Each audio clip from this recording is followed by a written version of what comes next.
하나님의 돌보심과 은혜가 여러분의 삶 가운데 함께 하시기를 축복합니다. 오늘 함께 보실 하나님의 말씀은 신명기 3장 22절 말씀입니다. 너희는 그들을 두려워하지 말라. 너희의 하나님 여호와께서 친히 너희를 위하여 싸우시리라 하였노라. 오늘도 매일 말씀 묵상과 함께 하시는 우리 제천교회 성도님들을 축복합니다. 오늘도 하나님의 말씀 안에서 충만하시기를 축복합니다. 이 신명기는요, 가나안 땅에 들어가야 되는 새 세대, 바로 출애굽 후 40년이 흘러 이 불순종의 백성들이 다 죽고 새로 태어난 세대, 가나안 땅에 들어갈 자격이 있는 세대에게 주어지는 말씀입니다. 이 가나안 땅에 들어가기 직전에 다시 한번 지금까지 이끌어 오신 하나님의 역사하심에 대해서 살펴보고 그의 말씀대로, 하나님의 말씀대로 순종하며 가나안 땅에 들어가야 할 것을 가르쳐주고 있습니다. 이 모세가 이 마지막으로 새 세대에게 남기는 유언이자 당부의 설교입니다. 3장은 그 첫 번째 설교의 마지막 부분입니다. 요단강 도하 직전, 가나안 전쟁을 치르게 될 이스라엘 백성에게 다시 하나님 안에 서라고 말씀을 주십니다. 이 하나님 안에 굳건히 설 때 하나님께서 승리를 허락해 주심을 가르쳐주고 있습니다. 먼저 오늘 말씀은 민수기 21장의 사건인 이 바산왕 정복 사건을 다룹니다. 사실 이 바산 왕과의 전쟁은 쉽지 않았어요. 이 바산왕 옥은요, 이 헤스본 왕 시온이 이스라엘에게 무참하게 패배한 것을 알고 있음에도 주저하지 않고 이스라엘에게 대적해 싸울 정도로 자신 있고 강력했습니다. 이들은요, 르바임 족속의 후손이라고 불리기도 했는데 이들은 거인족의 한 부분입니다. 그리고 그 바산 왕국에는요, 견고한 성읍이 무려 60개나 있다 그럽니다. 절대로 쉽지 않은 전쟁이었어요.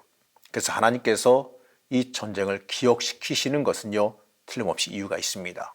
하나님께서 함께 하실 때는요, 어떤 어려운 전쟁이 발생할지라도 이 반드시 승리하게 된다는 것을 가르쳐 주시길 원하십니다. 우리의 인생에도요, 이 말씀을 중요하게 바라봐야 합니다. 어떠한 적이 있더라도, 우리의 인생에 어떠한 큰 산이 다가올지라도 하나님께서 함께 하신다면 그 인생은 승리할 수가 있음을 믿으시기 바랍니다. 우리가 중요하게 바라봐야 하는 것은요, 내가 지금 하나님과 함께 동행하느냐 그러지 못하느냐를 중요하게 바라봐야 됩니다. 하나님과 함께함이 내 능력이고 내 인생의 승리함이 되기 때문에 그렇습니다. 하나님과 함께 동행한다면 우린 두려워할 필요가 없습니다. 그렇기 때문에 내가 하나님의 자리에 있기 위해서 매 순간순간 노력할 수 있어야 됩니다. 이제부터 이어지는 내용은요, 헤스본 왕과 이 바산 왕으로부터 정복한 그 요단 동편 땅을 그 르우벤과 갓과 므낫세 반지파에게 분배하는 장면이 등장합니다. 그 장면에서 그들이 이 모세와 약속한 내용을 기억하게 만들어요. 바로 요단 동편에서 기업을 얻은 두 지파 반으로 하여금 아직 기업을 얻지 못한 다른 형제 지파를 위해서 요단 서편 가나안 정복을 그 정복 전쟁에 참여하라는 모세의 명령을 다룹니다. 원래 요단 동편은요, 하나님이 이스라엘에게 약속하신 땅은 아니었어요. 다만 하나님의 공의를 실현하기 위해서 이 부수적으로 얻어진 땅이었습니다. 그런데도요, 르우벤과 갓 지파는 그들의 가축대가 많다는 것을 이유로 이 가나안 동편 목초지를 그들의 기업으로 요구했습니다. 물론 모세는요, 그 땅이 하나님께서 허락하신 땅이 아니기 때문에 거절했습니다. 그들이 가나안 정복 전쟁에 앞장서서 참여하겠다는 약속을 받고 기업으로 분배해 준 겁니다. 바로 그것을요, 기억시키면서 먼저 하나님의 은혜로 기업을 얻고 안식을 누리게 되었어도 이 다른 지파들이 기업을 얻고 안식을 누릴 수 있도록 함께 앞장서야 한다라고 말합니다. 이건요, 오늘 먼저 이 복음의 소식을 들어 구원을 받고 참된 안식과 평안을 얻은 성도들이 아직 누리지 못하고 있는 형제와 이웃을 위해서 사명자로서 주어진 그 사명을 감당해야 된다는 것을 뜻하고 있는 겁니다. 이 성도에게 주어진 의무를 우리는 항상 조심스럽게 행할 수 있어야 됩니다. 이 받은 것만 누릴 것이 아니라, 이 받은 것만 구할 것이 아니라 우리가 먼저 부름받은 사람으로서 맡은 바 사명을 감당하기 위해서 노력할 수 있어야 합니다. 그리고 21절과 22절에서요, 앞으로 이스라엘을 이끌 여호수아에게 이렇게 격려합니다. 너희의 하나님 여호와께서 이 두 왕에게 행하신 모든 일을 내 눈으로 보았거니와 내가 가는 모든 나라에도 여호와께서 이와 같이 행하시리니 너희는 그들을 두려워하지 말라. 너희 하나님 여호와께서 친히 너희를 위하여 싸우시리라 하였노라. 바로 이 가나안 정복 전쟁에 대한 두려움을 떨치고 담대히 전쟁에 임할 것을 말씀합니다. 하나님이 함께 하시고 같이 싸우실 것이다. 하나님이 지금까지 행하신 것을 봤으니 걱정하지 말고 하나님을 끝까지 믿고 전진하라라고 강조해서 말합니다. 이 앞서 이 헤스본과 바산을 정복한 것도 하나님이 함께 하심 때문이었습니다. 여러분, 우리의 인생에도요, 틀림없이 하나님이 역사하심이 있습니다. 그 하나님께서 지금도 나와 함께 여러분과 함께 하십니다. 그리고 앞으로도요, 우리의 길에서 하나님께서는 역사하십니다.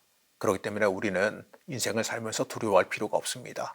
하나님이 함께 하시며 친히 싸워 이겨주십니다. 이 모세 없이 가나안 정복 전쟁을 이끌 여호수아는 어쩌면 두려웠을지도 모르겠어요. 하지만 그 여호수아에게 하나님은 담대하라라고 명령하십니다. 여러분, 우리도 그래요. 우리의 삶 앞에 주어진 길이 두려울 수도 있습니다. 하지만 하나님은 두려워하지 말라라고 말씀하세요. 그리고 친히 싸우시리라 이렇게 말씀합니다. 그렇기 때문에 우리는 그 하나님을 전적으로 의지하고 신뢰할 수 있어야 됩니다. 오늘 말씀에서 참 안타까운 장면이 등장하지요. 모세가 가나안 땅에 들어가지 못할 것을 말씀합니다. 모세가 그렇게 소망했으나 들어가지 못한다라고 말씀합니다. 여기서 우리는 이 기도의 결과에 대한 주권을 읽을 수 있어야 됩니다. 모세는 가나안 땅에 들어갈 것을 소망하면서 하나님께서 명하신 것을 바꿔주시기를 간청했습니다. 하지만 하나님께서는 그렇게 들어쓰신 모세였지만 그럼에도 불구하고 그 기도를 들어주시지 않았어요. 그러면서 그만해도 족하니 이 일로 다시 내게 말하지 말라라고 말씀합니다. 사실 우리가 간구할 수는 있으나 그것이 다 이루어지는 것은 아니겠지요. 이루어짐은 하나님의 뜻대로 이루어집니다. 간절히 아뢰나 다 되는 건 아니에요. 중요한 건요, 내가 원하는 것이 다 이루어지는 것이 아니라 하나님께서 원하시는 방향대로 이루어지는 겁니다. 그것이 하나님의 뜻에 맞게 살아가는 우리에게 필요한 참된 간구의 모습이라는 겁니다. 사랑하는 성도 여러분, 중요한 것은요, 하나님이 내 인생의 중심이 되어지는 겁니다. 하나님이 함께 하신다면, 하나님이 원하시는 방향이라면 우리는 그 길에 순종하며 따라가야 됩니다. 내 뜻과 내 소원이 중심이 아니라 하나님이 중심입니다. 그것이 확실하게 서 있는다면 그 인생은요, 하나님이 책임지시며 대신 싸워 이겨주시는 인생을 살게 될 겁니다. 우리가 하나님을 온전히 의지한다면 우리에게 주어진 그 가나안 땅을 우리의 것으로, 우리의 기업으로, 우리의 복으로 받아들이며 살아가게 될 겁니다. 오늘 하루도 하나님 중심으로 전진하시는 주의 자녀가 되시기를 시간 간절히 축복합니다. 우리의 힘과 능력이 되신 하나님, 우리가 하나님 철저히 의지하며 승리의 삶을 살아가길 원합니다. 우리에게 믿음을 허락하여 주셔서 믿음으로 굳건히 서게 허락하여 주시옵소서. 하나님께 맡기며 나아가면 하나님께서 대신 싸워 이겨주시는 놀라운 은혜가 있는 줄로 믿습니다. 우리를 붙잡아 주시고 인도하여 주셔서 놀라운 그 은혜를 삶 가운데 체험하게 허락하여 주시옵소서. 오늘 하루도 하나님 중심으로 살아가길 소망하며 예수님의 이름으로 간절히 기도드렸습니다. 아멘.